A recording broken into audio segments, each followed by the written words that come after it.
I like to think that I take my personal safety very seriously. It's not paranoia, it's awareness, the kind that's been drilled into me since I was old enough to walk home from school alone. I don't stand too close to the road while waiting for the walk signal, always keeping a full step back from the curb. I have my location shared with both my sister and mom, the little dot on their phones that tells them I'm still okay, still moving through the world in one piece. I keep my wits about me when I'm out in public, cataloging exits and watching for anything that feels off. And I really try, not to dawdle after getting into my car, because those few minutes of sitting still, distracted, vulnerable, that's when bad things can happen. If I had only been more diligent about that last rule, I might not be in the situation I'm in now. Early this morning, just after midnight, I was sitting in my parked car outside of my favorite grocery store. The place is one of those 24-hour establishments that caters to insomniacs, night shift workers, and people like me who sometimes keep odd hours. I was exhausted from picking up a friend's evening shift at the restaurant where I work part-time. She'd called me that afternoon, voice thick with illness, begging me to cover for her. I'd said yes because that's what you do, even though it meant pushing through my own fatigue, smiling at customers who didn't see me as a person but as a means to an end. By the time I clocked out, every muscle in my body ached. My feet throbbed in my non-slip shoes, and I could feel a headache brewing behind my eyes. I hadn't eaten since lunch, and my stomach was growling loud enough that I swore customers at my last table could hear it. So I stopped to grab dinner on my way home from work, pulling into the familiar parking lot with its cracked asphalt and faded lines. The store is in an isolated part of town, tucked between an abandoned office building and an empty lot where a shopping complex was supposed to go up 5 years ago but never did. I had never felt unsafe in the area before. It was quiet, yes, and removed from the main strip of restaurants and shops, but it had always felt neutral. Then again, I'd never been there so late at night. The usual soft glow of activity that even a sparse customer base provides was gone. The parking lot, which could hold maybe 50 cars, was completely empty except for mine and what I assumed was the cashier's vehicle parked near the employee entrance. The second I exited the store with my purchase, a pre-made sandwich, a bag of chips, and a bottle of water that somehow cost $15, the old cashier closed up shop for the night. I heard the metallic clatter of the security gate being pulled down, followed by the heavy click of locks engaging. Then, one by one, the lights in the building went dark. First the fluorescents in the back of the store, then the ones illuminating the aisles, and finally the ones near the entrance. It happened so quickly that I was still only halfway to my car when the last light died, leaving me in a parking lot lit only by a single, flickering street lamp. For some reason, I did something I never do. I started eating in my car. As a precaution, as a rule I've maintained since I first got my license, I try not to linger in isolated parking lots, especially as a young woman who often has to run errands after dark. My mother's voice echoes in my head every time I get behind the wheel: lock your doors. Don't sit there with your phone. Get home safe. It's a mantra, a spell of protection that I've internalized so deeply that breaking it feels like tempting fate. But that night, maybe it was the hunger, the kind that makes your hands shake and your thoughts fuzzy. Or maybe it was the fact that, due to a recent breakup that left my life feeling like a poorly edited film with too many scenes missing, my house hasn't felt all that welcoming in the past few weeks. The silence there is different now, heavier, filled with the ghost of someone who used to fill the space with laughter and music and the simple comfort of presence. In any case, I was in no rush to return home to that emptiness. I pulled up an episode of The Terror on my phone, the historical horror series I'd been working through for the past week, and settled in to eat. The blue light from the screen illuminated the interior of my car in flickering waves as the show opened on a scene of ice and darkness. I unwrapped my sandwich, took a bite, and for a moment, everything felt okay. Normal. Safe. I enjoyed a few minutes of blissful peace and quiet before a shout pierced through the night. The sound was so sudden, so out of place in the stillness, that I actually jumped, my phone slipping from my hand onto my lap. I looked up from my screen and was surprised to find a woman standing in front of my car, waving her arms at me in broad, sweeping gestures like she was trying to flag down a rescue helicopter. My car was parked right in front of the store, facing towards the building, and there was only a thin sidewalk separating my vehicle from the store's exterior. I hadn't seen her coming at all, not in my peripheral vision, not in the side mirrors. It was like she had emerged from the brick wall before me, materializing out of the shadows like something from the show I'd been watching. My heart hammered in my chest as she rounded my car, her movements quick and purposeful. She came to a stop beside the driver's side window, close enough that I could see her breath fogging against the glass in small, rhythmic clouds. She then started pointing at the ground, the universal signal for "roll your window down." Her finger jabbed at the air repeatedly, insistently, and her mouth was moving, forming words I couldn't hear through the sealed cabin of my car. Fat chance, I thought, my hand instinctively moving to check that my doors were locked. Though she looked sane and kempt, wearing what appeared to be normal clothing, jeans and a jacket, nothing outwardly threatening, I had no clue what her intentions were. She could be in distress, genuinely in need of help, but she could also be anything else. A scammer. A carjacker. Something worse. In fact, I felt pretty vindicated in always locking my car doors immediately after entering, a habit some of my friends had teased me about. "You're so paranoid," they'd say, laughing. But paranoia and preparation are separated by a single moment of proof. The woman, perhaps seeing I was making no move to exit my vehicle or lower my window, then told me something no one wants to hear. Her voice was muffled but clear enough to understand, and the words sent ice water flooding through my veins. "Hey!" she shouted, her voice carrying an edge of urgency that seemed almost theatrical. "There's someone in your back seat." My mouth went dry. The sandwich I'd been eating turned to ash in my mouth, and I struggled to swallow. Time seemed to slow as 1,000 horror movie scenes raced through my head, every cautionary tale, every true crime podcast, every warning about checking your back seat before getting into your car in dark parking lots. I could almost feel the piano wire digging into my neck, the rough hands grabbing my shoulders, the barrel pressing into my temple. My breath came in short, sharp gasps as adrenaline flooded my system. I undid my seatbelt with trembling fingers, the click seeming impossibly loud in the confined space. I prepared to launch myself out of the car, keys gripped between my knuckles like a makeshift weapon. Now that the intruder knew I was aware of their presence, would I even have enough time to run? Would they grab me the moment I opened the door? Was the woman outside an accomplice, ready to catch me as I fled? With one hand on the door handle, ready to throw it open and run, I stole a glance into the rear view mirror and saw no one. My car is a compact hatchback, meaning there is very little room for a person to hide in my cabin. The back seat is small, meant for occasional passengers or grocery bags, not for someone to crouch down and conceal themselves. Even in my exhausted state, bleary-eyed and foggy-headed, I would have noticed someone upon looking into the mirror. The back seat was exactly as I'd left it, empty except for a reusable shopping bag and the jacket I'd thrown back there days ago. My terror fading to confusion, I turned around in my seat, surveying the cabin with my own eyes rather than relying on the mirror's reflection. I checked the footwells, the space behind the passenger seat, even the small cargo area visible through the hatchback's rear window. There was no one. No intruder. No threat hidden in my car. Click. The sound was small but unmistakable, and it sent a fresh wave of fear crashing over me. When I turned back around, the woman had taken another step closer to my car. Her body was barely a foot from my door now, close enough that if the window had been down, she could have reached inside. Her fingers were wrapped around the handle, pale and thin against the dark metal, and I watched in horror as she tried to pull the door open. There were a few more deep clicks as she tried, unsuccessfully, to open the locked door.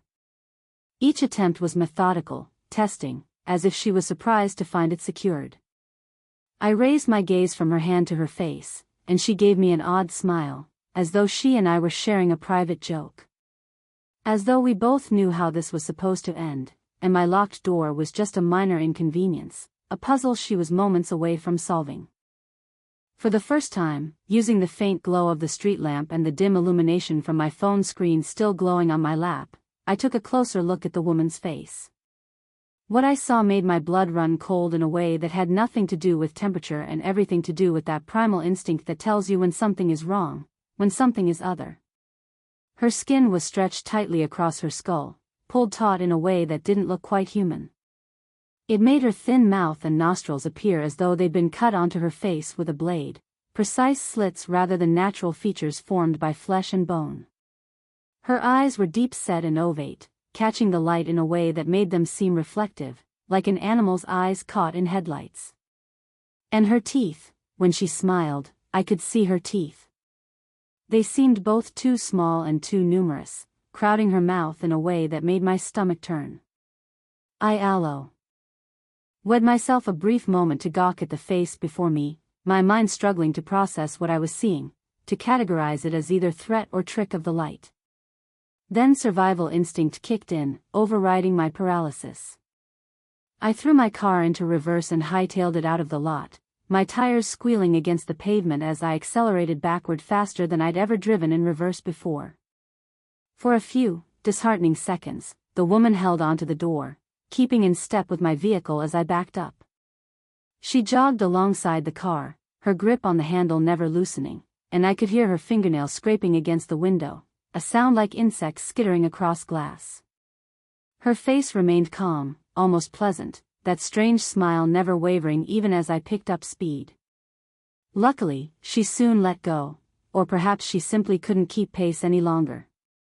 Her hand slipped from the door handle, and I saw her standing in the parking lot in my rear view mirror, watching me go with that same placid expression. I drove away, my mind racing with the realization that the woman was trying to bait me out of my car. The "someone in your back seat" line was a trick, a ploy to get me to panic and exit the vehicle, leaving myself vulnerable. Even more disturbing was the fact that it had almost worked. If I had been just a little more tired, a little more suggestible, I might have thrown open the door and run, leaving my keys, my phone, everything behind. I wondered if she had others with her that I simply hadn't seen, accomplices lurking in the shadows of the abandoned buildings. And I wondered what she had wanted from me, my car? My wallet? Something worse? I hoped I had narrowly escaped a robbery as opposed to something much more sinister. But that face. That impossible, wrong face kept flashing through my mind every time I blinked. I got back to my house 20 minutes later, though I have almost no memory of the drive itself. My body was on autopilot, taking familiar turns and stopping at red lights while my mind replayed the encounter over and over. Still shaken from my encounter, I rushed inside the house the moment I pulled into my driveway, not bothering to grab my food from the passenger seat.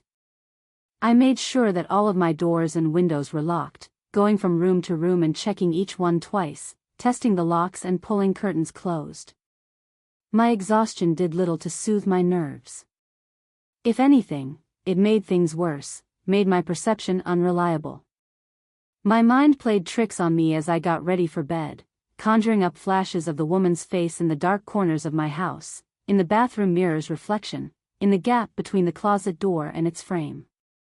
I kept the lights on in the hallway, something I hadn't done since I was a child, and I pulled my bedroom door closed despite usually preferring to sleep with it open for air circulation.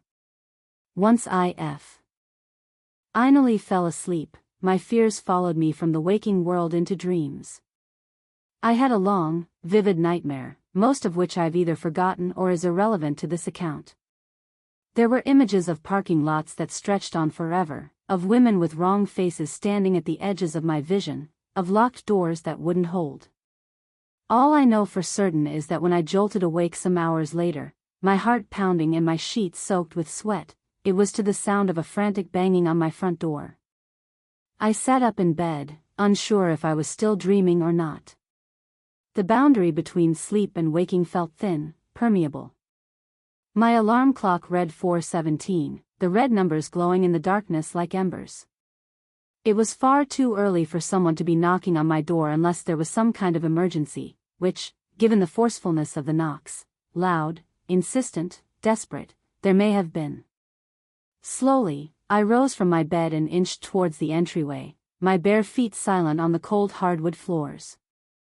I had never before been in such a situation, and was at somewhat of a loss as to how to react. Should I call 911? Should I pretend I wasn't home? I didn't smell smoke, thankfully, didn't hear any alarms or sirens, but that didn't mean all was well. The knocking continued, a steady rhythm that seemed to shake the door in its frame. Suddenly, I heard a man's voice calling out my name in a questioning tone. It sounded vaguely familiar, but I couldn't immediately place it through the wooden barrier and my own sleep-fogged confusion. "Who is it?" I called back, my voice hoarse from sleep and fear. "Brian," answered the disembodied voice, and relief washed over me like warm water.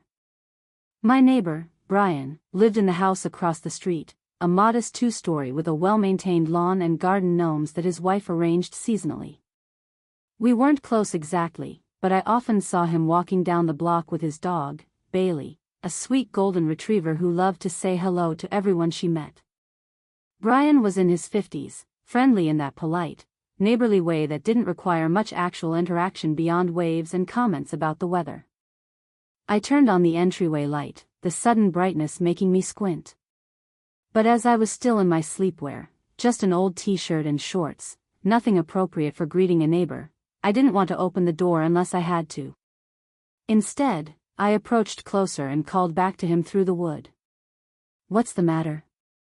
"Well," he began, and I heard his voice crack.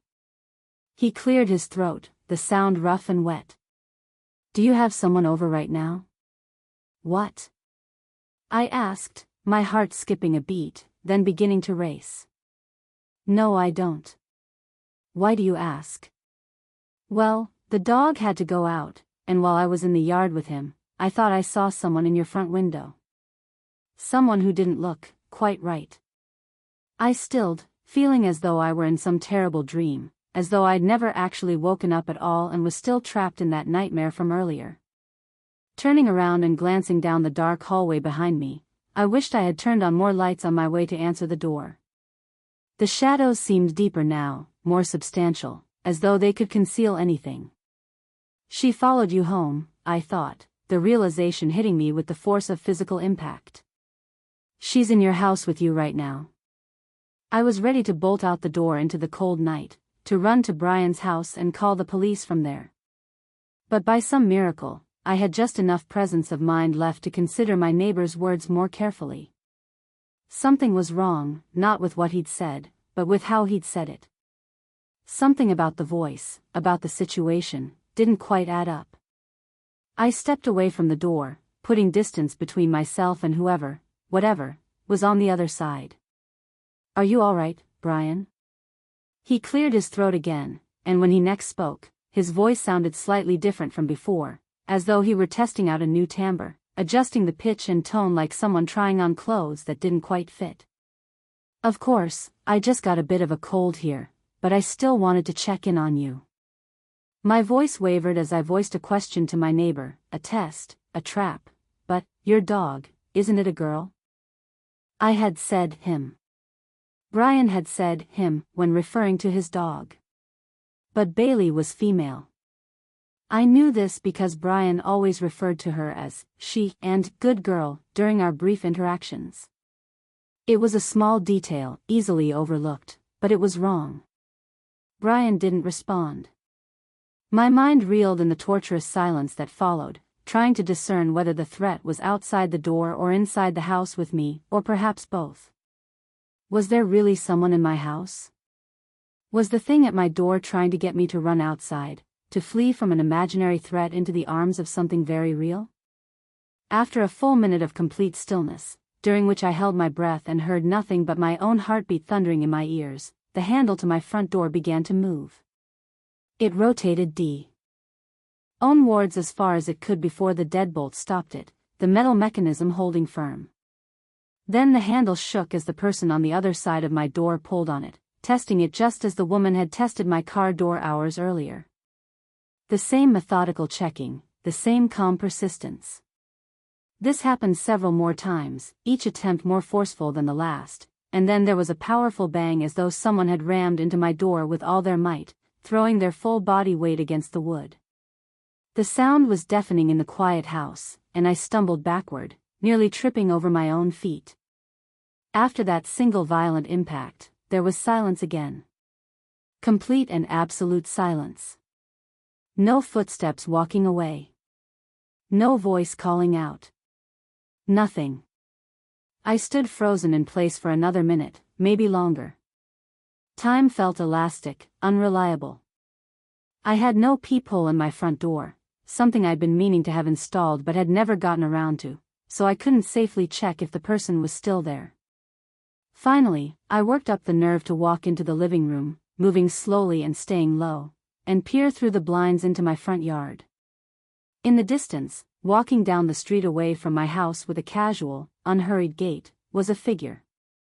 The streetlights illuminated them in intervals as they passed beneath each lamp, and although I couldn't see the face from this distance, something deep within me knew it was the same person who had tried to open my car door. I recognized the way they moved, the proportions of their body, that sense of wrongness that emanated from them like heat from asphalt on a summer day. I watched her walk away into the quiet night, her shadow stretching long and distorted behind her, until she disappeared from my view at the corner where my street intersected with the main road. Needless to say, I didn't get much sleep for the rest of the night. I split my time between roaming the perimeter of my house, looking for anything suspicious, footprints in the flower bed, scratches on the windows, any sign of attempted entry, and sitting in my kitchen running the events of the night over in my mind. I made coffee as the sun began to rise, watching the sky lighten from black to deep blue to pale gray, and tried to make sense of what had happened. The most likely explanation was that I'd been dreaming. The encounter at my door, I mean. After all, I'd nearly been baited into opening my car door to a potential criminal just hours before, so it made sense that I'd have a nightmare about a similar situation occurring at my home. The mind processes trauma through dreams, creating scenarios to help us prepare for future threats. It was logical. Reasonable. Except. Then again, I had never, in my entire life, had a dream so vivid. I could still feel the cold of the hardwood floors beneath my feet. I could still hear the exact sound of that voice, the way it had adjusted and shifted, trying to sound like Brian but not quite managing it. The bang on the door had been so real, so physical, that my ears were still ringing slightly from the impact. And when I'd gone to check the front door in the full light of dawn, I'd found a scuff mark on the wood, right at shoulder height, as though something had indeed struck it with force. Maybe, somehow the woman really did follow me home. She easily could have stuck a tracker on my car while I was distracted by my phone, one of those small magnetic GPS devices you can order online for $100. It would explain how she found my house. But how in the world did she know Brian's name, and how had she impersonated him so well? Had she been watching the neighborhood, learning the residents, preparing for something like this? And if that was true, what exactly was her goal? What did she want? The sun is setting now. I haven't left the house all day. I've been too haunted by the idea of someone, or multiple someones, trying to draw me out into the open. Every time I've considered getting in my car to go to the police station, to file a report and tell them everything, I've stopped myself. What if she's watching? What if that's exactly what she wants me to do? I've checked my car from the windows several times, looking for signs of tampering, but I can't see anything obvious from this distance. No matter how many times I check the house, I still feel as though I catch glimpses of the woman in my periphery, of her beady eyes and uncanny smile. In the reflection of the microwave door. In the bathroom mirror when I turn too quickly. In the gap under my bedroom door, as though someone is standing in the hallway, watching, waiting. I know it's my imagination, my mind playing tricks born of exhaustion and fear, but knowing something and feeling it are two different things. I suppose I show. LD try to get some sleep now, impossible as that seems at this point. I just needed to jot this down before I went to bed, to document everything while the details are still fresh, in case A, anything happens to me, and B, you ever think about blindly trusting the warnings of a stranger. Because here's what I keep coming back to, that woman at my car knew exactly what she was doing. She understood how human psychology works, how we're wired to respond to warnings about immediate danger. There's someone in your back seat triggers a primal fear response that bypasses rational thought. It's designed to make you panic, to make you act without thinking, to get you out of the safety of your locked car and into the open where you're vulnerable. And whoever was at my door knew Brian's name, knew I lived alone, knew exactly how to impersonate a concerned neighbor in a way that would make me want to open the door. These weren't random attempts. This was calculated. Planned. Patient. I've been thinking about getting a security camera for the front door, one of those smart doorbells with a camera and two-way audio. I've been thinking about a lot of things I should have done before now. But mostly, I've been thinking about that face, stretched too tight over too many teeth, and wondering what would have happened if I'd opened my car door. If I'd opened my front door. I'm writing this down because I need someone else to know what happened, to have a record in case I'm not being paranoid, in case there's something more going on here than an attempted carjacking or robbery. I need someone to know about the woman with the wrong face, about the voice that almost sounded like Brian, about the feeling I can't shake that this isn't over. It's dark outside now. Fully dark. And I keep thinking about how she walked away from my house this morning, unhurried and unconcerned, as though she had all the time in the world. As though she knew she'd get another chance.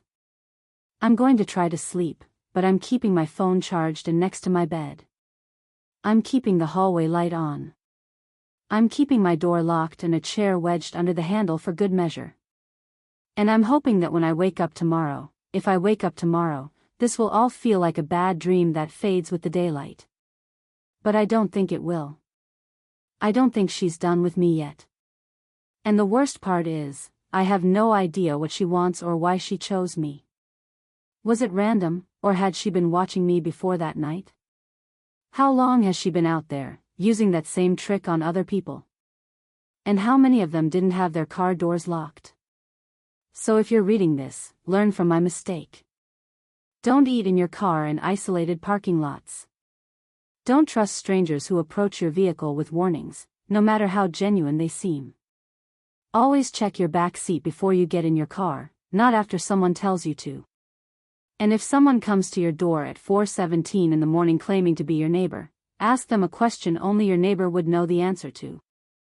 Because the alternative is opening your door to something wearing a familiar face, and I have a feeling that once you do that, once you invite them in, there's no taking it back. The sun has set completely now. My house feels smaller in the dark, the walls closer, the shadows deeper. I'm going to try to sleep, but I'm not optimistic. Every sound seems magnified, the creak of the house settling, the hum of the refrigerator, the distant sound of a car passing on the street. Or is it distant? Is it passing? Or is it pulling into my driveway? I keep telling myself I'm safe inside. The doors are locked. The windows are secure. But locks didn't stop her before, and they might not stop her next time. Because deep down, I know there will be a next time. I can feel it the same way you can feel someone watching you from across a room.